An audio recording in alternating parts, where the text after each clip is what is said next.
Pamela Stone, founder of the Envision Me Media, Envision Me Podcast, and Envision Me Magazine, also known as the Vision Board Guru for Columbus, Ohio. Am I missing anything? No, ma'am. I think you got it all. Got it all. So, Pamela, what did you do before media? So actually, before I started this, I was doing some life coaching. And I was helping, helping everybody out with life in it, and trying to help them with life in. And then I just said, God was like, well, you got the taste of what it's like to do this. So let me show you something else. And this is where he showed me. And so this is where I'm at. And I'm really loving this side of loving this, honestly. Okay. Now, so when you said he showed you this side, what inspired you more to tap into media as not just a thing to do, but a passion quest? Absolutely. So what really drove me was I have a mentor, and each part of each entity of Vision Made Media has all been a challenge of my mentor. She says she's seen it in me, but she needed me to see it. So we just walked through it. So how it all started out was, it was a challenge. She's like, I know you would be good at podcasting. And let me say this, I went on white label. I did the white label podcasting. And I was out there, and she threw me out there in the fish and the pond. And the only way people would know you is by word of mouth. It's nothing it's not like Spotify. It's nothing like Apple. It's nothing like those. It was just a white label. And the only way people would know who you are and what you were doing is you have to go word of mouth. And so the way we did it was she sent me out there. She says, I know you can do it. And so I did it, and I had people calling in. And so after that point, we moved off of there. Well, then after that, and I started feeling it, loving the podcast. She's like, well, what's the next challenge you like? I'm like, well, you know what?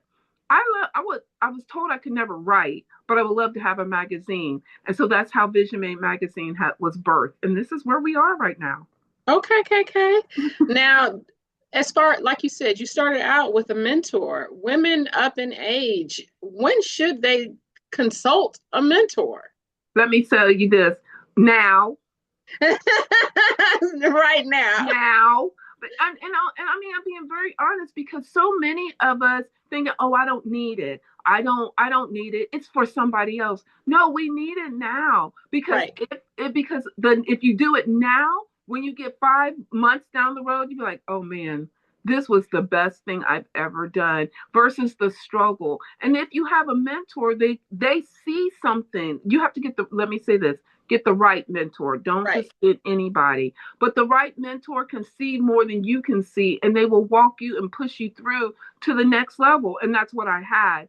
But to answer your question, now, and don't be, and here's also the problem, especially with our community, we feel ashamed that we shouldn't get no help. That's a lie. Period. We need that, period. And we need the help, and go get it, and don't be ashamed of it. At least I'll be there to cheer you on. Let me say that. Okay. And I think the mentor is just like getting, and this is very different from our topic of discussion, but counseling. That's the same. I feel like you should. I agree. I agree with you. But I still don't understand why nobody won't go get it. But it's just me. I'm all about let me get all my mentors that see more than me to help me push to where I'm all for it. So yeah. Period. So now, okay. So Envision Me Media. Tell us about your podcast and magazine. What do you look for when highlighting guest features for your segments?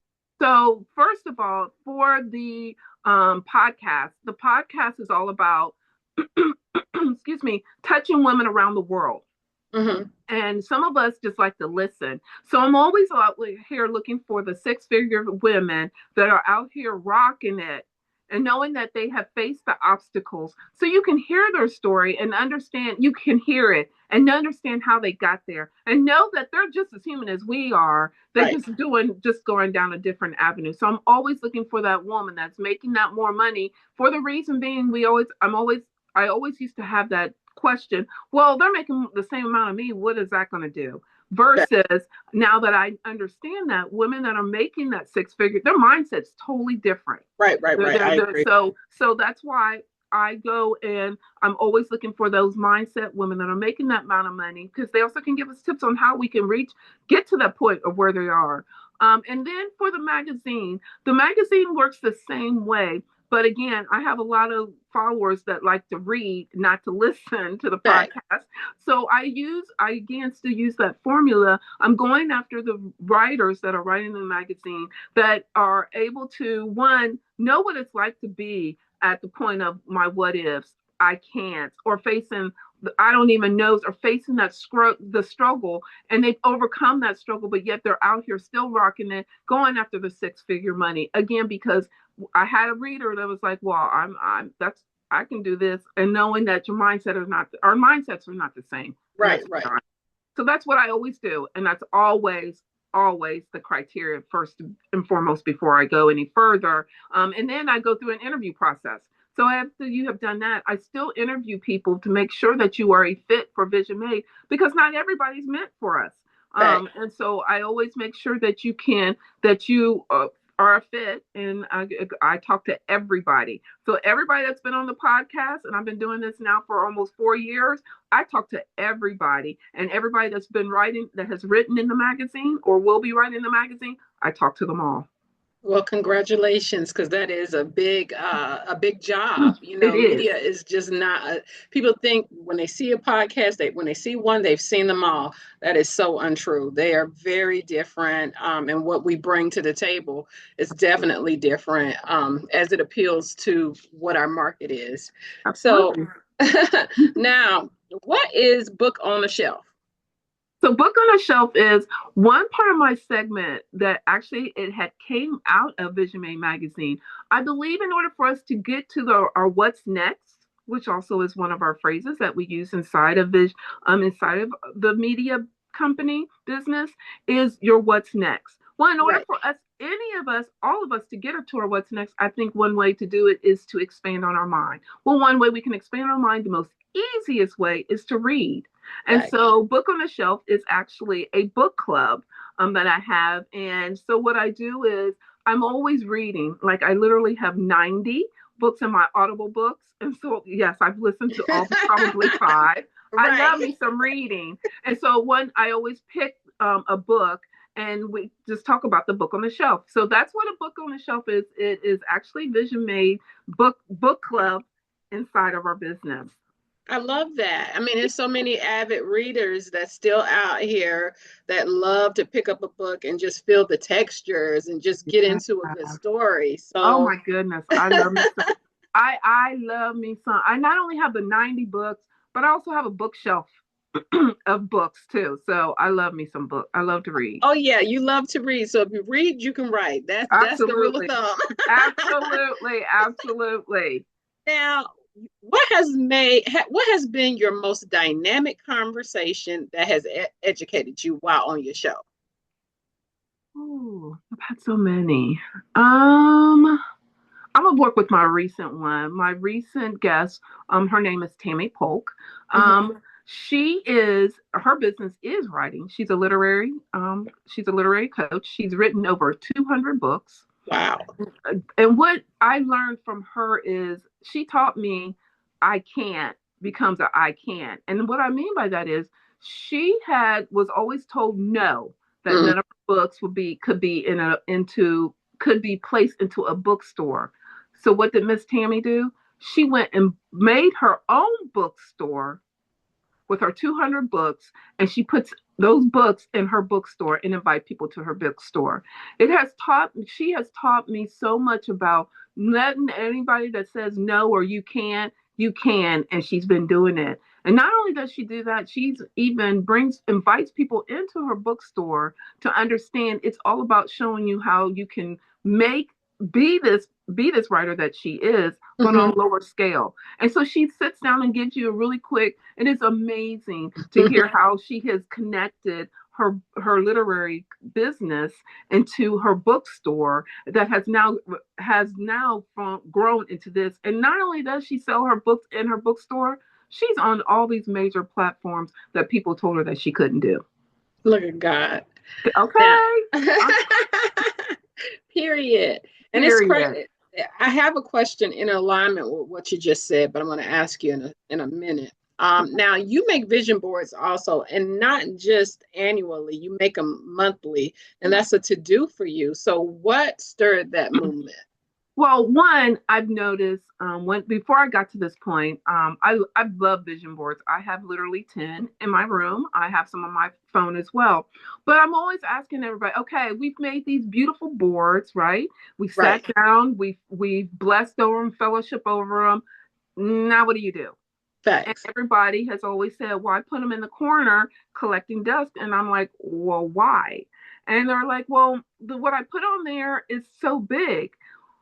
Why make something so big and so hard that you won't reach when you can do a smaller version of the board that knowing that it'll create will allow you to reach that small goal, which then will build the baby steps on top of where you can reach the bigger picture. So I'm always believing if you do it small, you can reach that goal, which then we're all about celebrating celebrating once we have achieved that goal. And so you know that you've seen that goal that you have achieved, which is the smaller version, which then the smaller version leads to the middle Facts. goal, which then ultimately leads to the bigger picture. So Right. that's why I do the 30 days is always. I always believe it. And actually, statistics have shown that if you set a smaller goal, your likelihood to reach the bigger goal is 98%. Okay, okay, okay. Now, now, what do you think is the most challenging, because that is one of your demographics is middle-aged women, when starting life over, not because they failed, but maybe it's just time to start over. So you're saying what is their challenge? Number one What do you challenge? think their challenge is? Well, the challenge is there's several. Hmm. One is let's I have to say this again. We're so comfortable and knowing that it's time to pivot. It's scary. Right, And it doesn't even matter. Age has nothing to do with it. This is all ages of it. But knowing that you are at a certain age demographic, you're now thinking, okay, now I'm used to doing this back in the day and I'm doing it so well. Now I'm getting ready to shift. Where am I shifting to? What am facts. I shifting to? And also, I've also heard when the shift happens, they're like, well, I'm losing my comfortability family, my work family. They may not support me, and I tell them, yes, that is true, but we're Right, setting you up for your next part of your life, and those that support you they will support you, and they got your back. So a lot of it is all about fear and the fear right. of knowing that the what ifs, what's and not knowing what's on the other side.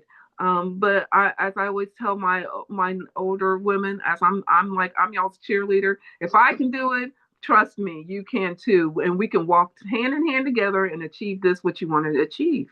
Okay. Now, how did the how did the election inspire the fight within you? And I'm not talking about the fighter, but getting ready for the I'm not backing down without a fight, the fight for women's rights, authentic representation, your human freedoms, decency, and equality. How did that spur that? Well, I've heard so many. Well, it's even before the election. I'm gonna say this now. Um, the controversy of where the Roe versus Wade, where that Mm, came in play. mm, That's where it really started me. When right, I noticed, I'm looking around like, okay, first of all, how long has this been in the play? And right. then we have people that are coming to speak on my behalf. When you Facts. don't know me, so it started me to knowing that I needed to start taking ownership for Pam and what Right, does Pam want, and knowing that no one is going to dictate what's going on in Pam's house but Pam is what really sparked it was the Roe versus Wade, and when we were getting people who don't know me. They have no clue who I am. They don't right. know what I'm facing. They don't even know where I've been, what I'm doing, or anything like that. That's when it all truly started. So the election, moving to fast forward to the election, it hasn't affected me because I've already created the how it's going to play in my. No one's going to tell me what to do. Facts. And clearly it's me who has the control. And if we have to talk and walk together on it, then fine, let's walk together on it. And so that's how I think about it. Okay, somebody was like, we're gonna fight. Absolutely. Now, getting into the spirit and finding your zen, how do you go about that when life is lifing? Ooh, I do a lot. I have to step back for a moment. I'm honestly, I'm learning Pam's value. What Mhm. I'm learning my value, and respecting that value, which means that I have to respect the boundaries, which Right, then takes me time to know, sit down and spend time with me, some true, authentic time with me, and look at me, and say, okay, what are we doing? right. Lately, I've been having that conversation every day. Oh, Lord, What are we doing? But it's good though because we need that checkpoint and that, knowing that as life is lifing, don't let life take control. I have right. that control again, so that's what I do. I love that. Now, what's been your toughest pivot since launching Envision Me Media? That I can't do everything. Hmm. I am always like, oh, I can do this. Oh, I want to do this. Oh, I want to do this, and then look like I can't do it all. I Right, and also too knowing when I can't do it all, not beating myself up for it. And does it have a really have a purpose or a place here in the media company? So that's what really has because I'm all for a while I'll be like, yeah, I'm gonna do that. I'm still doing my mind will be constantly working on we could do this, we could do that, and then like, wait a minute. It doesn't make sense. And the meaning not sense this way, but makes sense this way. right. So that's what I do. Well, no, I mean, I love that. You've been on it for 4 years. Like Right. that's, and to have that longevity, because some people start out strong and don't last this long, and you're doing amazing. And then you're adding layers to what you have going on. So you're just bomb.com. Thank you. Thank You're welcome.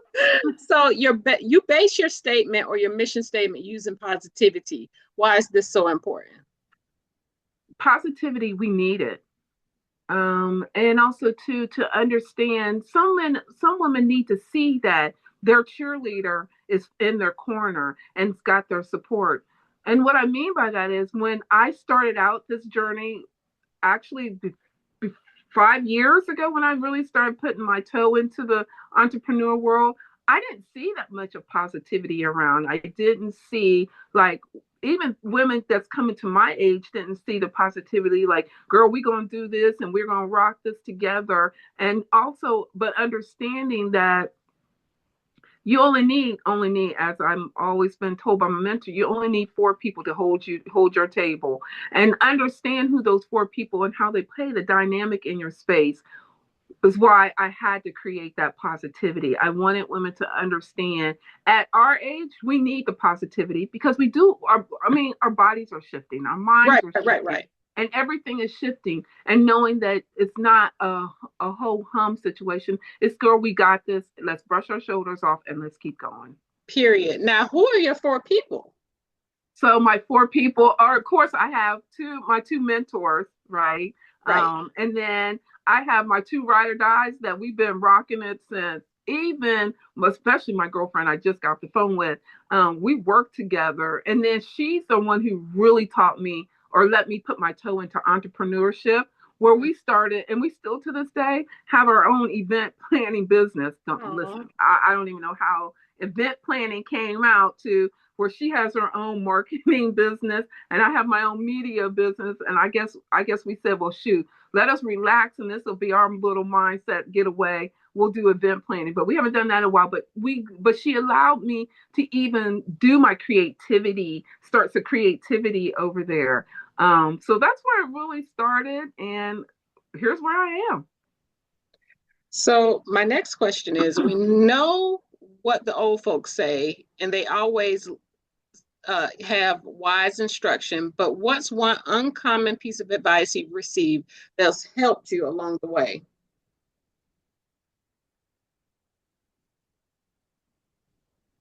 Actually, I have to say, my girlfriend. Um, and the one piece of advice is not everybody's for you. Period. And I learned that because I'm a people, I was a former people pleaser, but not everybody's for you. And it's okay.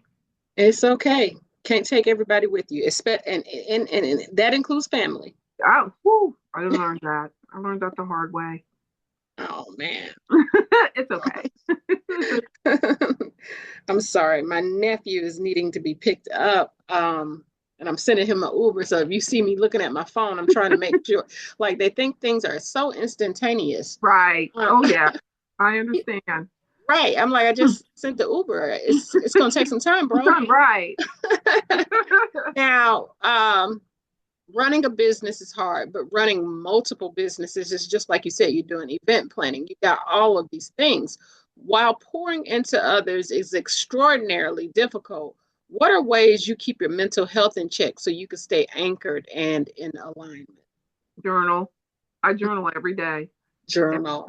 I journal every day. And if I don't get to it, I put it on my note. We're going to do it later on when it's quiet. So Okay. journaling is the one thing. Journaling is amazing. I mean, write the vision, make it plain, even if you journaling. So, Yes. yeah. So, what meaningful expression do you use to snap yourself out of a phone?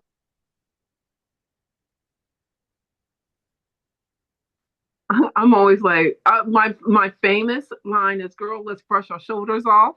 And I keep going. You know the song "Brush Your Shoulders Off." Yes. I love that song, but I do, but it's right. You know, things happen. Life Right. life is lifing, so it's going to happen.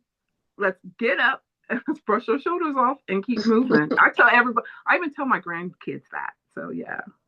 Oh Lord, grandkids, Miss Pam, how old are you? Like, I'll be 59 in 2 weeks. girl, say word. Yes, ma'am. Yeah. Well, you are doing wonderful. I could tell you, whatever you're doing in this Zen time with all of these Praise businesses, because God. that can stretch you. You look Praise God. amazing. Thank you Yes. so much. Thank you. You're welcome. So I have two more questions. Okay. What events do you have planned that surrounds the businesses or just in general? So, let's see. So I do quarterly meetups Mhm. where people can come. I want people to start coming out and knowing more about Vision Media. So that's coming down the pike where we do that every quarter. You'll even get to see the magazines, the magazine that just released the month before, the quarter before. And then of course we'll still be on coming on every week to the podcast, with these amazing women, or you may even get me, like I was yesterday, talking a little bit about what do I do. After you asked me, how do I come up with the topics, and what do I do to even what goes into being or running the podcast, down to the magazine. Like I said, we're working on the new. I'm super excited. Can't wait for the new issue of Vision Made. We're working on it as we speak, and the new design of it. So that will be dropping next month. I think that's it. Oh, and then I've been invited to come out and do some speaking engagements. A really big one is hopefully I'll get to fly out to California and get to be part of the Oscars. So we'll see. Wow, congratulations. Big Thank you. ups. Thank You're you. welcome. Now, my final question, how can our viewers connect with you, communicate with you, or become a guest on your show? Absolutely. So the best way to do it is you can email me. And I do get my emails. I read them. They're on my phone. So don't think I miss some. So my email address is visions, VISIONS, made, LLC at gmail.com. And all I ask you all to do is put in the subject line what you want. If you're looking to be a guest on the podcast, or if you're looking to write in the magazine, just please do that. So I'll know which pot to put you in, so I can address you the right way. Because sometimes my mind has a little bit of a delay in shifting, and I'll be talking about one thing, and I'm like, no, ma'am, that's not what I'm talking about. Oh my, okay.